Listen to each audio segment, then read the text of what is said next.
Hey, I'm PH and welcome to Good Bible Knowledge with PhD. In this set of videos, I want to answer common questions about the Bible in a fun and creative way, and I hope these videos will be helpful in your own spiritual journey in Jesus. Let's get started. What is the Song of Solomon? The Song of Solomon, also known as the Song of Songs, is the last book of poetry in the Bible. It is a love song written by King Solomon to his beloved wife, and it is filled with metaphors and poetic imagery.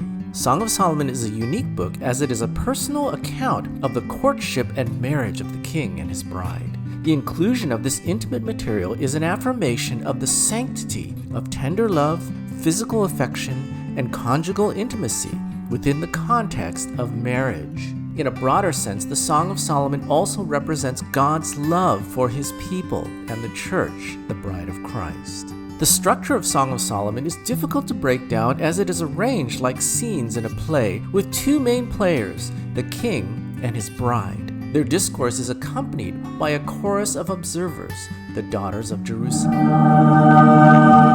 The drama of Song of Solomon contains two main acts. The first act, in chapters 1 through 4, describes the courtship between Solomon and his love, culminating in their sacred wedding. The second act occurs sometime later in chapters 5 through 8 and describes the development of their marital relationship as it stands the test of trials and struggles. Chapter 1 begins with the yearning of the beloved for her king. Let him kiss me with kisses of his mouth, for your love is better than wine. Your anointing oils are fragrant, your name is oil poured out. In this first chapter, we get an indication of her insecurity as she says, "Do not gaze at me because I am dark, because the sun has looked upon me. My mother's sons were angry with me, and they made me keeper of the vineyards. But my own vineyard I have not kept." In this, Solomon's beloved is saying that her work and devotion to her family have kept her from paying more attention to caring for her own appearance. But she needn't be concerned as Solomon follows with an affirmation of her beauty. "If you do not know, O most beautiful of women, follow in the tracks of the flock and pasture your young goats beside the shepherd's tents. Behold, you are beautiful and your eyes are as doves." The remainder of the first act depicts the intense longing between Solomon and his beloved as they anticipate their wedding. It is an intimate picture of desire and restraint as they look forward to the time when God will sanctify their love through marriage. Chapter 3 describes their anticipation fulfilled at the arrival of the wedding day. The bride describes Solomon's approach as accompanied by 60 mighty men riding a royal carriage made of cedar, silver, and gold, and the air filled with a sweet fragrance of myrrh and frankincense.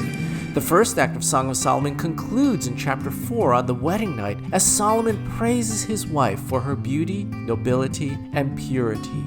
"You have captured my heart with one glance of your eyes, with one jewel of your necklace. How beautiful is your love! How much better is your love than wine, and the fragrance of your oils than spice." The second section of Song of Solomon in chapter 5 through 8 deals with the maturity of marital love.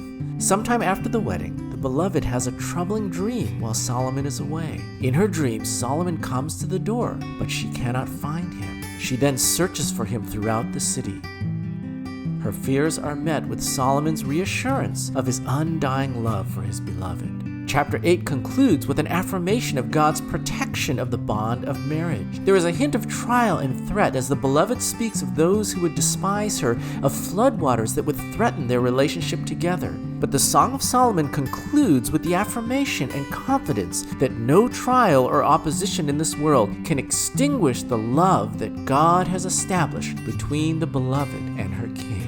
This beautiful and intimate picture of marital love looks forward to the day when Jesus will return for the church, his beautiful bride. Though at times we are beset by our own insecurities and doubts, God reassures us that his immeasurable love displayed in the death and resurrection of Jesus will never fade.